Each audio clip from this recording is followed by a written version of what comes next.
আগলা চাইপাড়া বুট্টু গ্রামবাসী পক্ষ থেকে আরাফাত রহমান স্মৃতির ডিগ বল টুর্নামেন্টের ফাইনাল খেলার প্রধান অতিথি হিসেবে আমাকে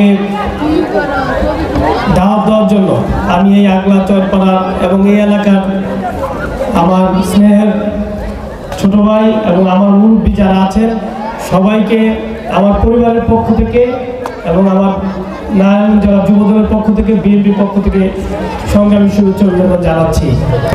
আমার গ্রামের ভাই এবং এখানে বন্ধুরা আছেন, আমি সত্যি আপ্লুত এবং খুবই আনন্দিত।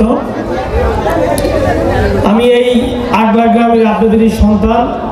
দীর্ঘ 17 বছর আমরা এই নারায়ণগঞ্জে যখন বাংলাদেশ জাতীয় দলের কর্মকাণ্ড এবং সাংগঠনিক কর্মকাণ্ড করতে গিয়ে অনেক সময় অনেক ক্ষেত্রে এই সমাজের সাথে আমরা ভালোভাবে মিশতে পারি নাই, সমাজের কোনো কর্মকাণ্ডে সামাজিক কোনো কর্মকাণ্ডে আমরা অংশগ্রহণ করতে পারি নাই। কিন্তু আজকে এই আগলা গ্রামবাসী এমন একটি দৃষ্টান্ত দেখিয়ে দিয়েছে যেটি কিনা আমি এত সম্মানের যোগ্য না, তারপরও এই গ্রামের মানুষ আমাকে যতটুকু স্নেহ আদর ভালোবাসা আজকে আমাকে দিয়েছে, আমি যতদিন বেঁচে থাকবো আমি ইনশাআল্লাহ সব সম্মান রাখবো। বিশেষ করে তরুণ সমাজ যারা এই সমাজকে উন্নয়ন করার ক্ষেত্রে কাজ করছেন, সমাজের মানুষের পাশে থেকে মানুষের সহযোগিতা করছেন, সেই তরুণদেরকে উদ্বুদ্ধ করছেন। আমি অনুরোধ করব সেই তরুণদেরকে সহযোগিতা করার জন্য। আজকের এই আগলাতে যারা বাস করছেন, বিশেষ করে আগলায় ভালো মাঠ নেই, খেলার মাঠ নেই, আগলায় ক্রীড়া সংস্থার কোনো ছেলেমেয়েদের উদ্বুদ্ধ করার মতো কোনো ভালো উন্নয়নমূলক পাঠাগার নেই।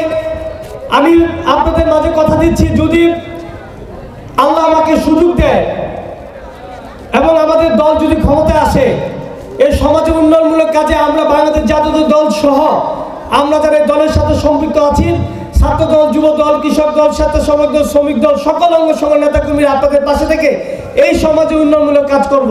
সুন্দর একটি প্রোগ্রাম যারা আয়োজন করেছেন তাদেরকে ধন্যবাদ না দিলে নয়। এই সমাজকে সুন্দর করার জন্য তরুণদেরকে এগিয়ে আসতে হয় সবসময়।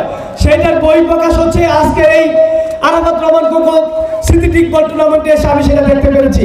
আমাদের সমাজের যে তরুণরা আছেন সেটা আজকে দেখতে পেরেছি। এই সমাজকে স্বাভাবিকভাবে সুন্দরভাবে পরিপাটিভাবে সুন্দরভাবে গুছানোর জন্য তরুণদের ভূমিকার সবচেয়ে বহিঃপ্রকাশ আমরা সেটা আজকে উপলব্ধি করতে পেরেছি।